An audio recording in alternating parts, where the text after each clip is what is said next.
Romantic বতৰত দুৰ্ভগীয়া bachelor এজনৰ কাহিনী এয়া। গুৱাহাটী 781019। সদায় নিচিনা আজিও ৰাতিপুৱা শুই উঠিয়ে ভাতৰ কাঁহীখনলৈহে মনত পৰিছে। বতৰটো ৰোমান্টিক যদিও আজি সোনকালে মোৰ হেৰি লাগিল। পাঠক ছাৰৰ দৰৱ পালি নোলোৱাকৈ সলসলীয়াকৈ ওজনটো কমাই গা পা ধুই ডাইৰেক্ট পাকঘৰতে সোমাইছো। যোনে যোনে মোক নবোৱাৰীৰ নিচিনা ৰাতিপুৱা গা ধুই ভাতকেইটা বনাবলৈ পৰামৰ্শ দিয়ে তেওঁলোকৰ বাবে সুখবৰ, নিতিনে আজি গা ধুই ভাত বনাইছে। পিছে বতৰটো ৰোমান্টিক হ'ব বুলি মই যোৱাকালিয়ে অনুমান কৰিছিলো। সেইকাৰণে কেজি 280 টকীয়া অলপমান লিভাৰ পট আনি থৈ দিছিলো। অলপমান আকৌ পিছদিনাখনলৈ থলো। একেলগে গোটেইখিনি খালে দেউলীয়া হ'ব লাগিব। এতিয়া বহুতে ক'ব বাইটি তুমি ইমান চিপৰা। উপায় নাই ৰাইজ, উপায় নাই। ব্ৰইলাৰ মাংস ফিলেবাৰটো হ'লেই হ'ল মোক। কিন্তু বেলেগে যদি ছাগলৰ মাংস খুৱায় তেতিয়া কিন্তু অলপমান বেছিকে খাবলৈ মন যায়। এইবাৰ পিছে ব্ৰইলাৰ দোকানীৰ লগত মুখ চুপতিও মৰা নাই। যোৱাবাৰ কেজি 220 টকাকে ল'বা বুলি কওঁতে যিটোহে ইনচাল্ট দিলে, বোলে দাদা আপুনি গাঁৱতে বোলে মাংস খাবগৈ। সেইকাৰণে এবাৰ দামো সোধা নাই, বোলো আধা কেজি দিয়া লিভাৰ পট আছে যদি। তাতে আকৌ মাহেকৰ প্ৰথম সপ্তাহ চলি আছে, কোনে পায় আৰু। আকৌ যোৱা মাহতে ভাবিছিলো এইটো মাহৰ পৰা তেল মছলা অলপমান কমকে খাম বুলি। পাৰিলে বইল বেছি খাম।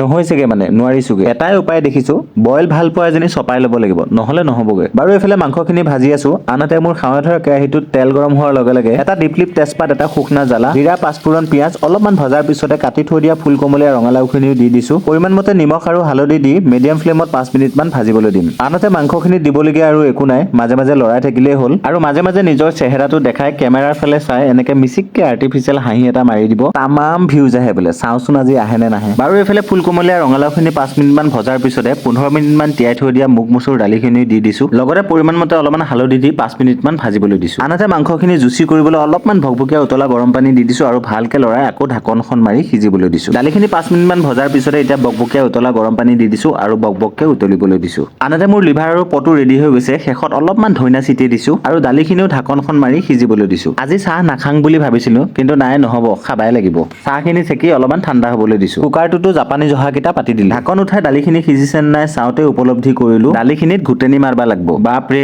ইমান গটা দালি খাবা নৰি। আকৌ অলপমান গৰম পানী দি বকবককে উতলবা দিছো। আনহাতে পৰাই লগা কুকাৰটোৱে মোৰ হুইচেল মাৰিলে। দালিখিনি সিজাক গিলি ভাবলো মই চাহকাপ গিলিয়ে লওঁ। বতৰটো চাইতো গাখীৰৰ চাহ একাপেই হ'ব লাগিছিল, কিন্তু মোৰ তাত গাখীৰ নাছিল। উপায় নাপায় ইম্পৰ্টেড বিস্কুটৰ লগত ৰঙা চাহখিনিকে গিলি থৈ দিলো। আহি দেখিছো দালিখিনি খাব পৰাকে সিজি গৈছে। শেষত অলপমান ধনিয়া ছটিয়াই দিছো। লগতে অলপমান মুগ, বিলাহী, কাঁচা জ্বালা, নিমখ, তেল, পিঁয়াজ, আদা দি অলপমান চালাড বনাই ললো। দেৰি নকৰি পৰিবেশন কৰিবলৈ লৈছো। জাপানী জহা ভাতকেইটা কাষতে লৈছো অলপমান চালাড, কাষতে লৈছো 280 টকীয়া কিলো লিভাৰ আৰু পটৰ ভাজি, এক পিচ নেমু, এটা কাঁচা ভজলুক আৰু ভাতৰ ওপৰতে থপথপীয়া ফাট মেলা দালি। খাবা আৰু দেখি মই ৰ'বই পৰা নাই। দেৰি নকৰি খাবাই লৈছো আৰু দে। দালি আৰু ভাত সানি লৈ ধুনীয়াকে লিভাৰ অলপমান লৈ কি অপূৰ্ব সোৱাদ, কি আল্টিমেট 10 আউট অফ 10। ভাত পেলা দালি খাবলৈ মন আছে যদি মোক ফ'ল' কৰিব আৰু লিংক বুলি কমেণ্ট কৰিব আৰু এড্ৰেছটো মই আপোনালোকক DM কৰি দিম।